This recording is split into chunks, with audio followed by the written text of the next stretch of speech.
Since Steve Cohen took over as the owner of the New York Mets, this team has been a real player in free agency. They have signed a bunch of great players like Starling Marte, Max Scherzer, Justin Verlander, Kodai Senga, and really have improved what this roster is capable of going into the 2023 season.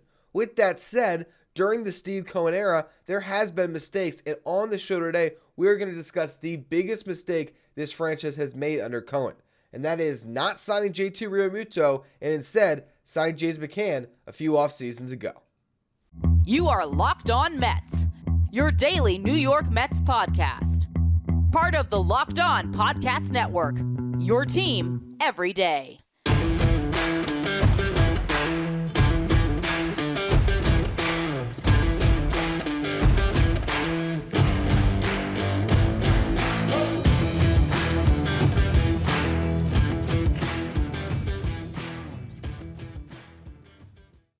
Hello to all you amazing Mets fans. You're watching Locked On Mets, part of the Locked On Podcast Network, your team every day. I'm your host, Ryan Finkelstein. If you want to find any of my work, follow me on Twitter at FinkelsteinRyan. You can also find some of my writing at justbaseball.com, where I work as the managing editor. Now, I wanted to take some time on a Throwback Thursday to discuss James McCann because I was really looking at this Mets roster currently, right? Now they are in this position where it does not seem like they are going to be able to add a significant bat in free agency. Granted, I'm recording this on Wednesday morning, so who knows? Maybe by the time this comes out, they do make a little minor signing, but it's not going to be Carlos Correa, right? They wanted that big bat in the middle lineup. They wanted that final piece, but the chances of them finding it this year in free agency are pretty slim. And you look at the roster, you say, all right, well, if they did try to make a trade right now, where is the position they can go after? You know, Brian Reynolds, possibility in the outfield, but you have Canna, Nemo, and Marte. You're fine there. Yes, you want a better fourth outfielder, but you don't need a star in that spot. Pete Alonso, Jeff McNeil, Francisco Lindor. 3/4 of your infield is great. Third base, Eduardo Escobar. Is he incredible? No, but is he a nice floor level player where, look, he's going to be a 2-win guy when it comes to F4 and hit 20 home runs for you? Yes, that's still an option they have. And they got one of the best prospects in baseball at third base in Brett Beatty. So Beatty could be the guy very soon. I like that position. The worst position offensively on this lineup, or in this lineup, is catcher. You got Omar Narvaez now, left-handed batter. You like that. Upgrade over James McCann, sure, but still not great. And Tomas Nido behind the dish. That is the worst position that you have, but it's so hard to address that position through free agency or trade. You know, the Braves did a trade for Sean Murphy, cost a lot to get him. Now, obviously, the Mets have Francisco Alvarez up in the pipeline, but it's a 20-year-old catcher currently that they're trying to teach how to catch a staff with 2 first-ballot Hall of Famers. Not easy. It would be great if they could put Alvarez in the William Contreras role of that last year with the Braves, where he could be your DH this season. Not possible with what things are currently looking like. Could happen, but you can't really have Vogelback and Alvarez both serving as a primary DH. You probably have to get rid of Vogelback, and he's an established hitter that's one of your best at this stage. So the Mets are in a weird spot, and everything could be different if you rewind. Because in December 2020, the Mets made their first big signing in the Steve Cohen era, James McCann. Who was talking about the signing, discussing what was happening there after it was made? None other than Sandy Alderson. They had hired Jared Porter a couple of days before they get McCann, so all of that negotiation that was happening, it was going on with Alderson running the front office when he's way past his prime to be doing so. And Alderson's, I just watched back the introductory press conference, his reasoning behind McCann is saying that McCann wanted to sign early. So they basically did not want to miss out on James McCann to wait for JT Realmuto. Instead of trying to see if that market came back to them or knowing that he was going to draw out his free agency a little bit and just hanging around and knowing that James McCann was not a significant upgrade, although they thought he was. If they had just said, all right, look at James McCann's agent and say, fine, get that contract for somebody else. And if somebody else pays James McCann and overpays James McCann, by all means. But instead, They had to jump on McCann. And they did not let the Realmuto market develop. Had they done that, had they put Steve Cohen's money towards a player like that the way they have the last two off seasons, you would have added a catcher into the fold that would have been here for the 2021 season, where the Mets certainly would have been better. 2022, take this last team, you put Realmuto on it instead of McCann. I mean, they clearly win the division, and who knows how deep a run they could go on. Oh, by the way, he also went to your division rival in Philly. Now, obviously, he was already there, but he stays there because you can't get a deal done. It was a move that really shaped this franchise, and it gets worse the more we dig into the results of the last two seasons, and also when we think about the money that is still being poured into the catcher position for below average production. And that's part of what we're going to get to next. Before we do, though, today's episode is brought to you by BetOnline. BetOnline.net is your number one source for all your sports betting info, stats, news, and analysis. Get the latest odds and trends for every professional and amateur league out there, football to basketball to esports, soccer, and more. They've got it all at BetOnline.net. If you love sports podcasts, you can find those at BetOnline as well. BetOnline is always the fastest and easiest way to get your betting fix. Head to the website today or use your mobile device to learn more about the trends of the action. BetOnline, where the game starts. Now, looking back at the decision to sign James McCann, the Mets, they were going off a 2020 season sample size where he hit 289, 360 on base, 536 slugging, a 141 WRC+. Plus was amazing with the White Sox in that short season where he was DHing a little bit, where he was playing in empty ballparks, where in a 60-game season, he played 31 games. That's what you paid him off of, 101 plate appearance sample size in empty ballparks. They also pointed to 2021 season, or 2019 season, where he was an all-star. First half of the year, he was great. He hit 312. Look at the final season numbers. He was a 273 hitter, 328 on base, 460 slugging, 108 WRC+, plus, did hit a career high 18 home runs. That was also the juiced ball season that he did that. And you could say, the Mets shouldn't have, they took those numbers at face value. We didn't know about the juice ball stuff. By then, we did know about the juice ball stuff, absolutely. Okay, it's not some trade secret. So his best season came that year, and it was half of the season where he was good, where he was an all-star, and he fell off dramatically. The Mets signed him anyway, right? They sign him, bring him into the fold. What has he done as a Met, or what did he do as a Met? Because they finally got rid of him. 232 hitter year one, 294 on base, 349 slugging, hit 10 home runs, played in 121 games. So got a 400 plate appearance sample, 412 plate appearances. 80 WRC+, plus, so that's 20% worse than your league average hitter. He had a 0.5 F4, all on the defense. This year, 0.4 F4, all on the defense. The bat was even worse. 195 hitter, 257 on base, 257 on base. Not to mention he was banged up a little bit too, but again, he only got on base a quarter of the time. That is dreadful. No power to speak of for James McCann. You look at the power numbers for him, 3 home runs, slugging percentage below 300. WRC plus of 59. So that means he was 41% worse than your league average hitter. Compare his numbers, right? Take a look at what compare James McCann's numbers and take a look at what James McCann did. Take a look at what Tomas Nido did this past year. 239 hitter, 276 on base, 324 slugging. Not great, but he got on base at 20% higher clip. He at least slugged over 300, hit 3 home runs. Not much there, but a 74 WRC plus. He was better, and his defense was significantly better. So he was worth the 0.9 F4. Obviously, he played more games, 98 games played in comparison, but Nido was the better player this year. He's a better defensive catcher. You could have been rolling with Nido this whole time, and then also you look at what Realmuto ended up doing. And the fact that it could have been Realmuto and Nido instead. The fact that he hit 17 home runs in 2021, 263 hitter, 343 on base, 439 slugging, a down year offensively where his WRC plus was 108, and yet he was worth 4.5 wins. This past year, the guy was a damn near MVP candidate. Hit 276, 342 on base, 478 slugging, a 128 WRC plus, 28% better than your league average hitter. He hit 22 home runs. He swiped 21 bags. He was a leader. And again, I mean, the WAR is insane. 6.5 wins above replacement.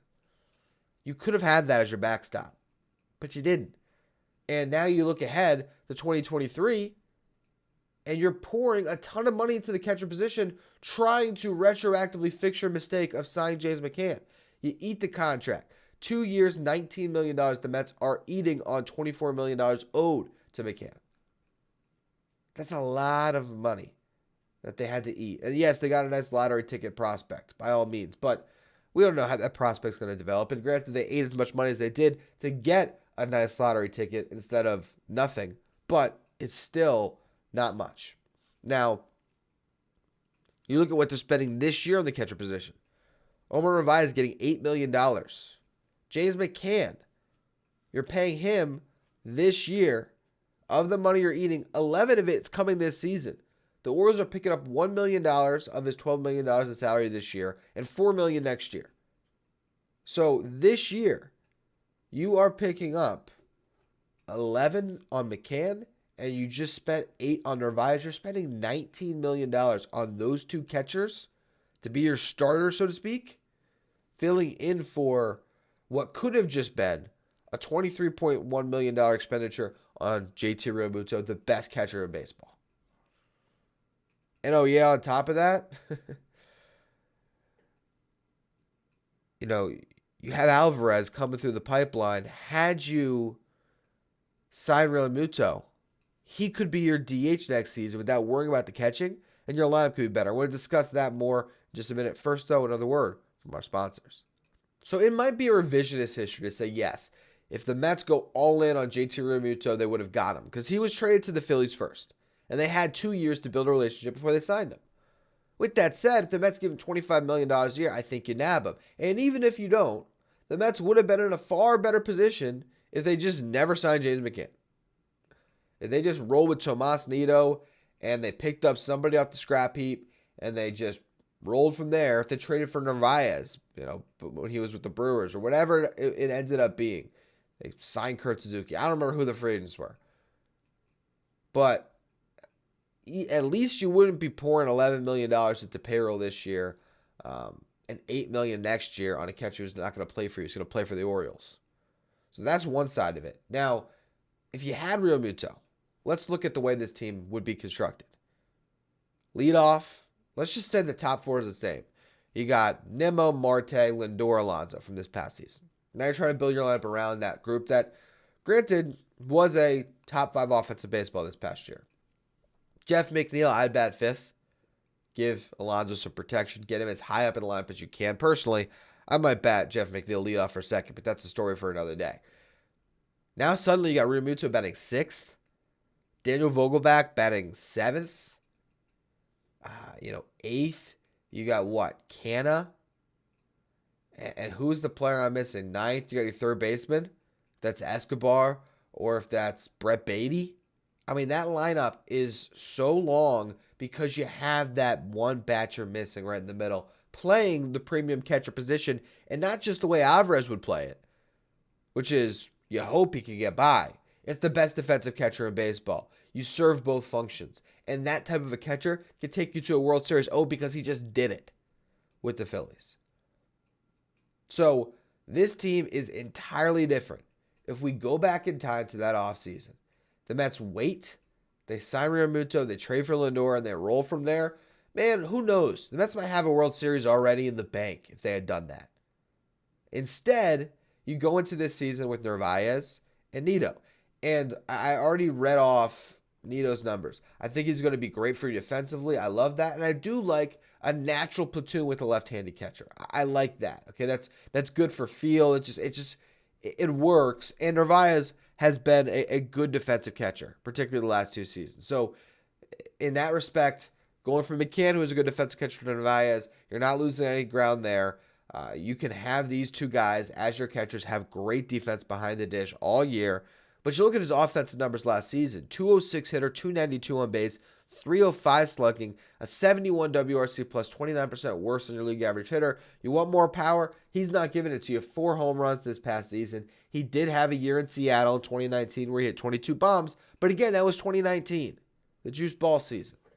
So if you get 10 home runs this year from Narvaez, you're happy. You're just looking at a guy that strikes out at a pretty nice clip. It's not too bad. He had one season, which is 2020, where he had an alarmingly high strikeout rate, but that's a shortened sample. For his career, he's at 19%. That's not alarming. That's not, what James McCann was this past year, which was 24% year before, 27.9. For his career, 26%. So you're having a guy who'll put the ball in play a little bit more. That's going to walk more as well. His walk rate for his career is 10.7% last year, 9.8%. So he'll walk in 10% of his at-bats as opposed to James McCann, who didn't even crack 6% this past season at 5.8. All of that is fine and good. But your offense behind the dish, unless Narvaez somehow circles back to even what he did in 2021, where he was exactly a league average hitter, getting on base at a 342 clip, hitting at a 266 average, slugging at a 402 clip with 11 bombs. Even if he gets there, your lineup is still going to be a little bit weak in that spot. If you had Realmuto, that would be the case. And it also would free up Alvarez to potentially make this team, if not on opening day, early on in the season in a DH capacity, where suddenly that lineup I just read off, instead of having Daniel Vogelback, it could have Francisco Alvarez in it. Just that much better. So, look, I hate to harp on old issues, but when you're trying to follow the breadcrumbs to where the Mets went wrong, that first move when you had a front office in flux, no direction, no Billy Epler steering Steve Cohen's money into wise directions. Say what you want about this current front office and the moves that they didn't make. Look at the moves that they did make. Look at the contracts that were signed, the production that has been given out. I mean, last year, what was the bad free agent signing? Escobar, maybe, and he was still, with a great September, an above-average player. Canna, maybe you thought you were going to get more power, but still had a really great season. Scherzer, really good. Ottavino was good. I mean, there is not a lot you can look at from the past year that didn't pan out. And the contracts this offseason certainly look a lot better. The Mets were patient when they had to be, aggressive when they had to be, on the right players to be aggressive on, not being aggressive on your backup plan, your tier 2 option, which was James McCann a few offseasons ago. Anyway, I digress.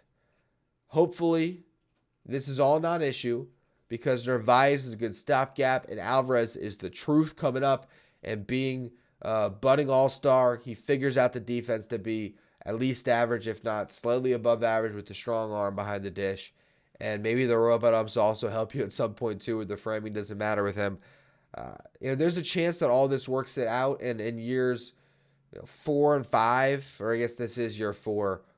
No, it's year 3 of the mechanic. So yeah, 4 and 5. Beyond this season, if it's year 4 and 5 of the Realmuto contract where he starts to get up there in age a little bit and they're still paying him 23.1 and suddenly it looks different, maybe at the end of this you feel a lot better than you do now. But currently, massive blunder that is not only hurting the Mets, significantly helping the Phillies in your division, who just went to a World Series.